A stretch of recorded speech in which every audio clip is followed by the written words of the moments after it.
From the confirmed existence of aliens in One Piece to the editor almost revealing the ending of One Piece. These are the 25 most amazing facts about One Piece that you probably didn't know. Starting off with the fact that Goku appeared in One Piece. Not once, but several times. Yeah, you heard me right. In 2013, both Goku and Toriko appeared in a special episode of One Piece where they competed in a race to win the juiciest meat ever. That sounds exactly like something both Luffy and Goku would fight over. I guess they became best friends after that race because we can see Luffy and Goku hanging out with each other in Cross Epoch, a story made by Oda and Toriyama in which all characters gathered together to have a tea festival with Shenlong, and our rubber boy even rode on the Nimbus Cloud. You know, the cloud which only pure people can ride? Yup, that means our king of the pirates is pure of heart. Now we know Dragon Ball Z is full of aliens, but did you know One Piece has its fair share of aliens as well? No, this isn't a conspiracy theory, but something Oda confirmed himself. When Enel was exploring the moon city of Burka, he came across some wall paintings of the previous inhabitants. Seems familiar? Yup, these were made by the ancient Skypians. That means the people of Skypia came from the moon many years ago. Shocking, isn't it?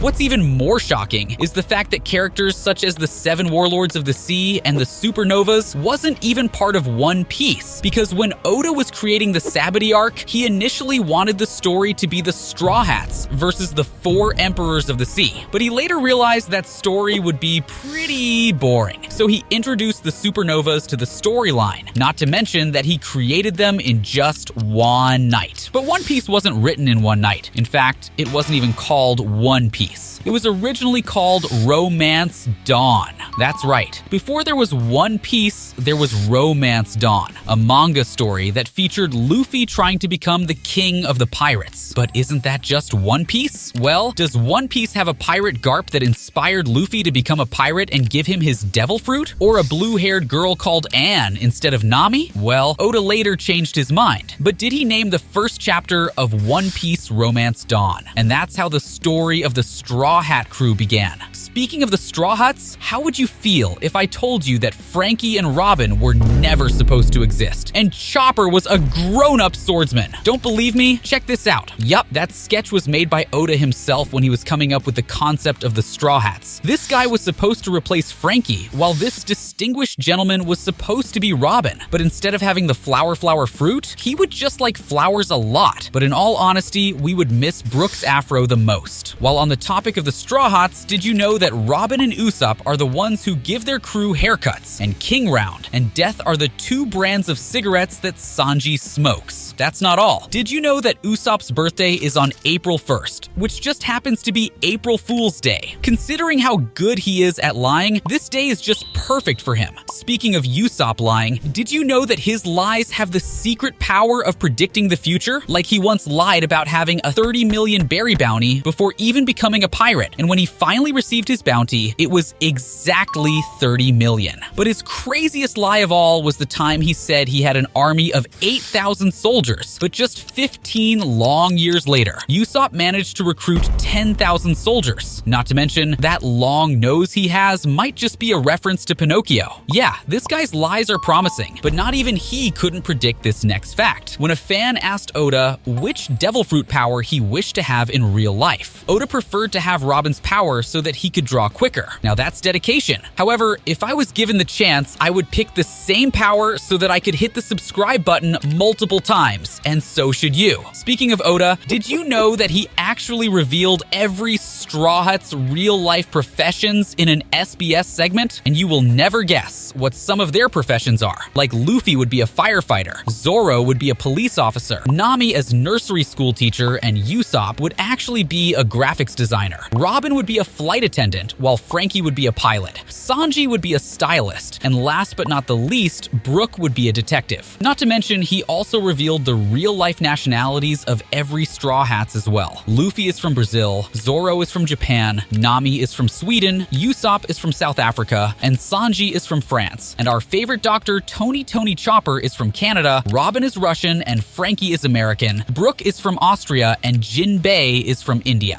Sounds like our crew is like Mr. Worldwide. Speaking of the world, do you know who controls the world of One Piece? That's right, the world government, of course. They are the mortal enemies of Luffy and freedom. But I guess someone really wanted to be immortal by the immortality operation because the world government was ready to pay 5 billion berries for the Opa Opa Nomi. Now, when we talk about the world government, the admirals just has to be mentioned because you might have not known that. The 3 pre-time skip admirals are modeled after famous Japanese actors, like Kizaru was modeled after Kuni Tanaka, Aokiji after Yasuko Matsuda, and lastly, Akainu was modeled after Bunta Sugawara. Unbelievably, however, in an interview, Oda himself stated that if Akainu became the protagonist, he is so strong that One Piece would come to an end in just 1 year. Guess he's going to try and speed the entire show. Jokes aside, they aren't the only characters in One Piece that are inspired by real people. Does this person seem familiar? Yup, Emporio Ivankov's looks and mannerisms are a direct reflection of Tim Curry's Doctor, Frank and Furter character. Moving on, did you know that Shimizu, the editor of One Piece, stated in an interview that Oda once told him so many audiences were moved at the story of Ace's death, but I'm pretty sure the ending of One Piece will be much more touching. Jeez. Spoilers much? But on the topic of Ace's death, we can see in the manga and anime,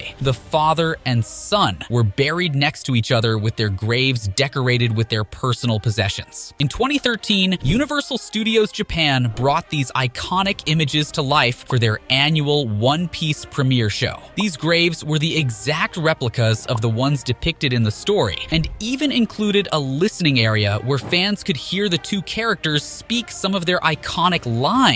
That's just heartbreaking and wholesome at the same time. Some other wholesome facts is that One Piece has become a part of everyone's daily lives in Japan. From commercials starring our beloved characters to their faces plastered all over the subways, trains, and other public transports, it seems that One Piece is everywhere in Japan. Remember Roger's legendary speech during his execution? He announced that he left his entire treasure in one place. Well, this has actually happened in real life. This real-life pirate, Olivier Levasseur, did the same thing when he was about to get executed. From the execution platform, he supposedly threw a cryptogram into the crowd and said, "Find my treasure, the one who may understand it." This cryptogram is supposedly meant to lead to his $230 million treasure. I guess the idea of treasure is different for different people. For example, to Zoro, his treasure would be his beloved swords. But have you ever wondered how his swords would look like if they were drawn as humans? Well, don't worry, because Oda's got us covered as he got asked a similar question by one of his fans during an SBS. As we know Oda, he went above and beyond to answer by providing drawings depicting such a scenario. According to him, each weapon has its own personality and the descriptions. Some are easygoing and laid-back individuals, while others embody creepy characteristics. It seems like Oda always listens to his fans, no matter what the request. No wonder then that the Guinness Book of World Records recognized Oda for being the author that sold the most copies of the same comic book series in 2014. At that time, One Piece sold over 320 million copies. It seems if you love your work and believe in yourself, success comes no matter what.